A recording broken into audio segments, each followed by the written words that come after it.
এই নির্বাচন হচ্ছে আমাদের জন্য একটা সুযোগ যে আমাদের সারা দেশে ৩০০ আসনে প্রার্থী দিয়ে তাদেরকে পরিচিত করানো এবং মানুষের মাঝে তুলে ধরানো। আমার ধারণা বেশিরভাগ আসনে পরাজয় বরণ করতে পারে, পরাজয়ের মধ্যে দিয়ে একটা বড় ধরনের জয় আবার আমরা আনতে পারি।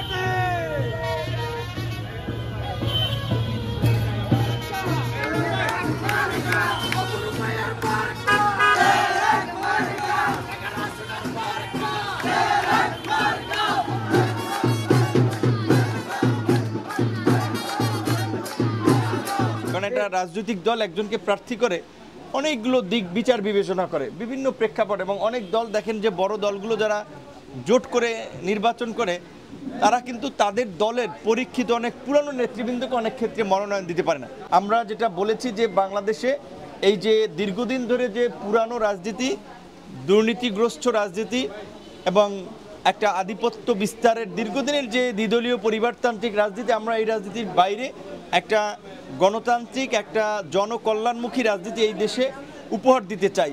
সেই স্লোগান নিয়েই কিন্তু গণ অধিকার পরিষদ আনুষ্ঠানিকভাবে রাজনৈতিক দল হিসেবে যাত্রা শুরু করেছে। আমাদের সুযোগ ছিল বিভিন্ন দলে গিয়ে বড় নেতা হওয়া, বিভিন্ন দলের সাথে মিশে আপনার বিভিন্ন ধরনের সুযোগ সুবিধা নিয়ে, বিশেষ করে সরকারের ক্যাবিনেটও আমরা চাইলে অংশ নিতে পারতাম, আমরা সেটা নেই। সুতরাং আমাদের যে একটা লক্ষ্য উদ্দেশ্য যে বাংলাদেশের মানুষের সামনে একটা বিকল্প রাজনৈতিক দল এবং যারা দেশ নিয়ে ভাবে, মানুষ নিয়ে ভাবে, যারা দেশকে বদলাতে চায় এবং একটা ভালো রাজনীতি দিতে চায়, সেই বিকল্প রাজনৈতিক দল হিসেবে মানুষের কাছে নিজেদেরকে তুলে ধরার জন্য এই নির্বাচন হচ্ছে আমাদের জন্য একটা সুযোগ যে আমাদের সারা দেশে ৩০০ আসনে প্রার্থী দিয়ে তাদেরকে পরিচিত করানো এবং মানুষের মাঝে তুলে ধরানো। হয়তো ৩০০ আসনে প্রার্থী দিলে আমাদের তো ৩০০ আসনে জিতবে না, আমার ধারণা বেশিরভাগ আসনে পরাজয় বরণ করতে পারে, পরাজয়ের মধ্যে দিয়ে একটা বড় ধরনের জয় আবার আমরা আনতে পারি। কারণ হচ্ছে এই ৩০০ আসনের প্রার্থী দিলে সারা দেশে আমাদের সংগঠন শক্তিশালী হবে। আমাদের প্রার্থীদের পরিচিতির ফলে সামনে যে জাতীয় নির্বাচনের পরে স্থানীয় নির্বাচন আছে, সেখানে অনেক উপজেলা চেয়ারম্যান, ইউনিয়ন পরিষদের চেয়ারম্যান, মেয়র, কাউন্সিলর পদে বের হয়ে আসতে পারবে।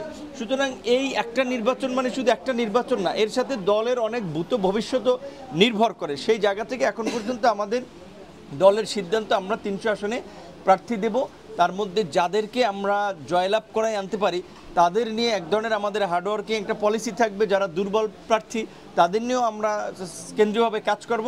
কিন্তু আপনাদেরকে একটা জিনিস সহযোগিতা করতে হবে, এখানে কাউকে ব্যক্তিগতভাবে না দেখে দলীয় স্বার্থ দেখে দলের সিদ্ধান্ত আপনাদেরকে মানতে হবে বা দলের সিদ্ধান্ত মেনেই কাজ করতে হবে।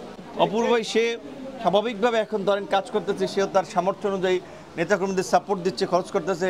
আবার আরিফ ভাই আছে, ফারজানা আপা আছে, এরকম আরও যারা আছে আগ্রহ তো থাকতে পারে সবাই দল, কিন্তু দলটা করলে সেই দলের প্রতি এই কমিটমেন্টটা থাকতে হয়।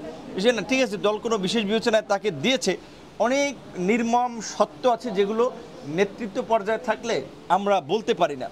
যেমন ধরেন আসলে এই বিভিন্ন রাজনৈতিক যারা সরকার প্রধান থাকে, বিভিন্ন ব্যক্তি থাকে বড় পদে থেকে অবসরে যাওয়ার পরে তারা অনেক সত্য ঘটনা প্রকাশ করে।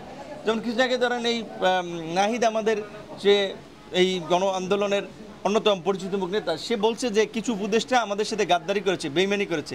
এখন তিনি কিন্তু শুরুর দিকে বলেন নাই, এখন বলছেন, নাম আবার বলেন নাই, হয়তো কিছুদিন পরে নামও বলবেন। যে কোনো প্রেক্ষাপট পরিস্থিতির কারণে অনেক ক্ষেত্রে চাইলে অনেক কিছু বলা যায় না। তো এইটা বলার অর্থ এইটাই, আপনাদেরকে এইটুকু বলি যে অনেক ধরনের সিদ্ধান্ত আমাদেরকে নিতে হয় বিভিন্ন প্রেক্ষাপট বিবেচনা করে।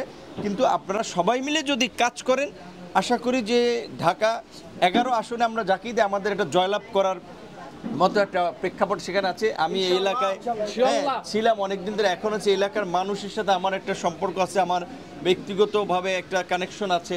যারা প্রার্থী হচ্ছে আপনারা কাজ করছেন, আপনাদের একটা কানেকশন আছে, দলের একটা ত্যাগতিক আছে, সব মিলে চাইলে এই আসনটা থেকে বের করে আনা সম্ভব 11 আসন থেকে।